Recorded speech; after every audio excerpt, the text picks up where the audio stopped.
un podcast de Cooperativa.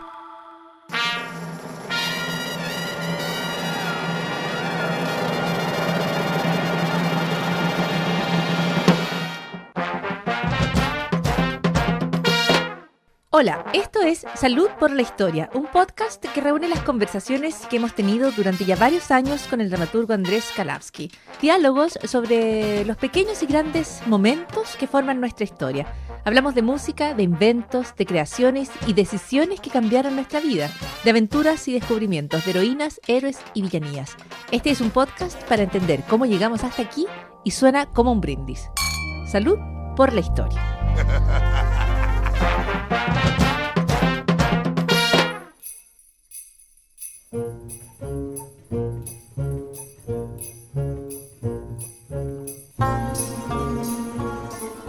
Y tenemos la conversación con Andrés Kalavsky para Salud por la Historia en un devenir azaroso para una semana en la que, entre otras cosas, estamos hablando de la Antártica.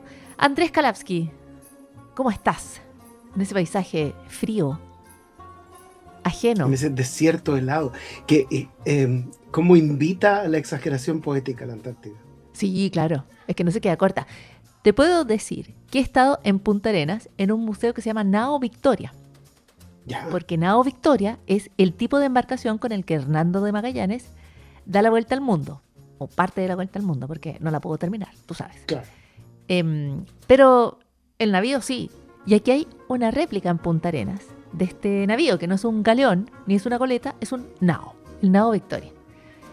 Y esto para contarte que, entre otras cosas, también hay una réplica del bote salvavidas que usó Shackleton cuando queda varado con toda su tripulación ahí entre el hielo, y él tiene que partir con este bote salvavidas más o menos acondicionado. Le ponen piedras abajo para salir a aventurarse en medio del invierno antártico y tratar de llegar a alguna costa y buscar ayuda, que finalmente le entregaría a Chile.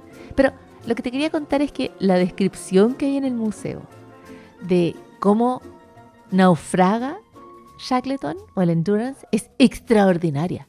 Dice que los icebergs saltaban como gigantes y chocaban entre ellos en medio de las olas.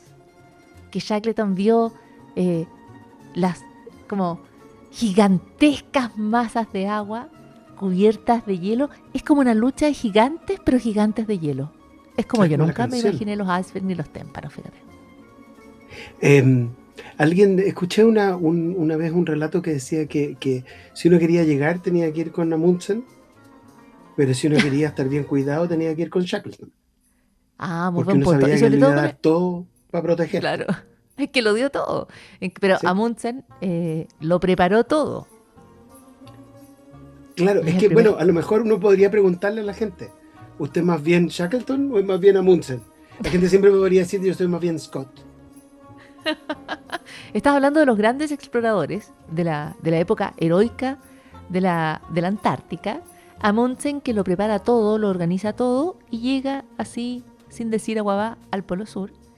Scott, que cuando llega con mucho esfuerzo se encuentra con que Amundsen ya había llegado y en el regreso, bueno, pierde la vida. Y en el Y regreso hay una canción Shackleton, de Mecano.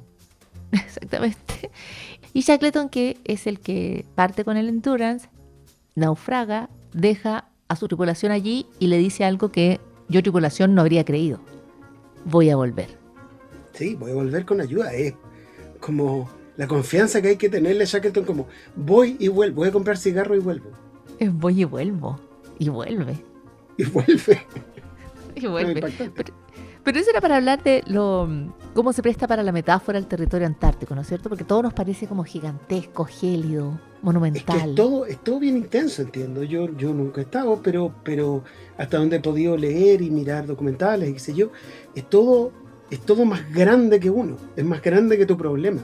Es más grande Y que el yo, problema, realmente.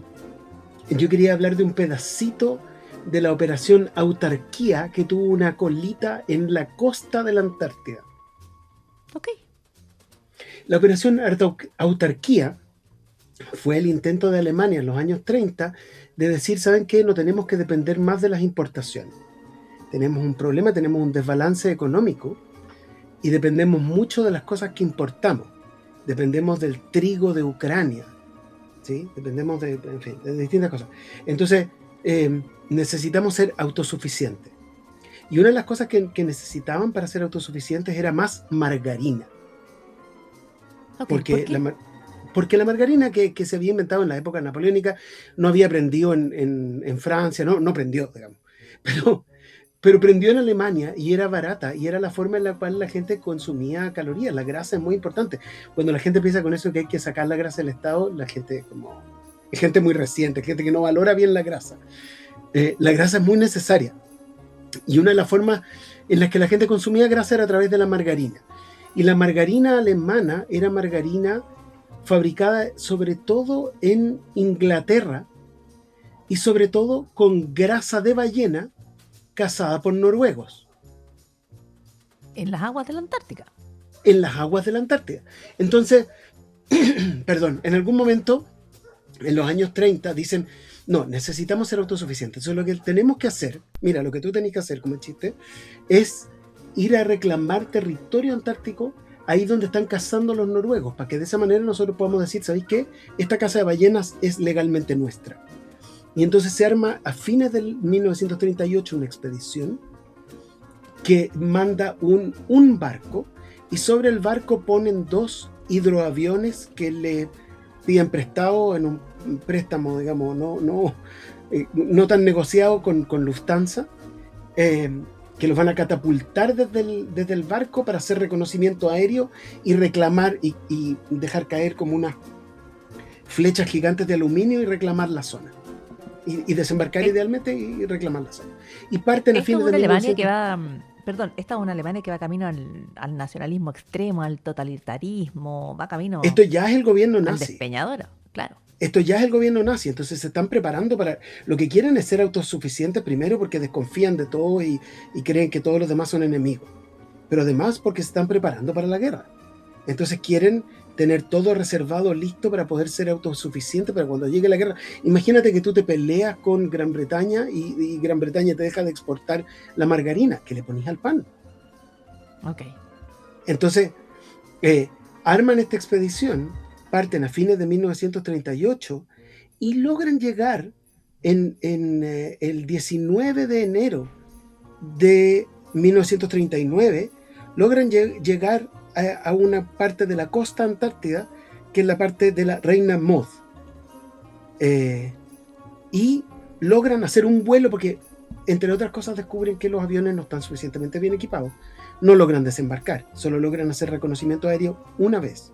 Y logran lanzar una de las cositas que tenían que lanzar, que eran estas flechas que tenían una suástica, en fin. Pero logran hacer como la expedición, 19 de enero. Están bien felices, como lo logramos. El general Göring en Alemania está muy estupendamente contento. El capitán Richter, que es el que está a cargo de la expedición, está dichoso, porque a pesar de que los aviones se les medio congelan, logran por lo menos lanzar unas cositas, para poder decir, la tierra es nuestra. El único problema es que llegan 5 días de película tarde. de villano. Ya, ¿y? Sí. Es como Sí. una historia alternativa y estremece, horrorosa. Espantosa, pero lo bueno es que alguien se fue de hocico, porque llegan 5 días tarde, porque a alguien se le cayó el cassette, quiero decir. Alguien, en una cadena de malos entendidos, alguien contó lo que no tenía que contar, y los noruegos se enteraron a tiempo, y como los noruegos tenían balleneros por ahí dando vuelta, alcanzaron a hacer el 14 de enero el reclamo formal ante la comunidad internacional de ese territorio antártico. Y gracias a eso frustran los planes de la Alemania. Claro, y entonces no logran hacer su abastecimiento ballenero, ni de margarina, ni su reclamo territorial. No logran nada, porque llegaron 5 días tarde por andar hablando por teléfono, por andar contando ahí que mi marido le salió un viaje, que no te puedo contar. Y se reveló todo. O sea, los noruegos atinaron, digamos. Los noruegos atinaron súper bien. Y uno podría decir, bueno, pero resulta que Alemania al año siguiente invadió Noruega, ¿por qué no se quedaron ahí con lo? Pero es que ya había guerra en ese entonces reutilizaron los balleneros como barcos de guerra, ya todo se fue en otra dirección, digamos. Y por suerte, después, el 59, que entra en vigencia el 61, el Tratado Antártico elimina la explotación o posterga la explotación del territorio antártico para fines comerciales. Y entonces ya pudo el territorio antártico estar aliviado, por lo menos hasta ahora.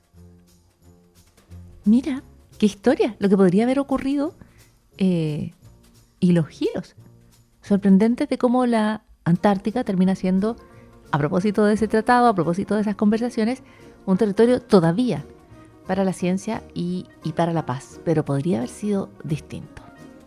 Claro, y podría haber terminado alimentando una maquinaria que podría haber sido más exitosa, pero por suerte, alguien se equivocó y contó.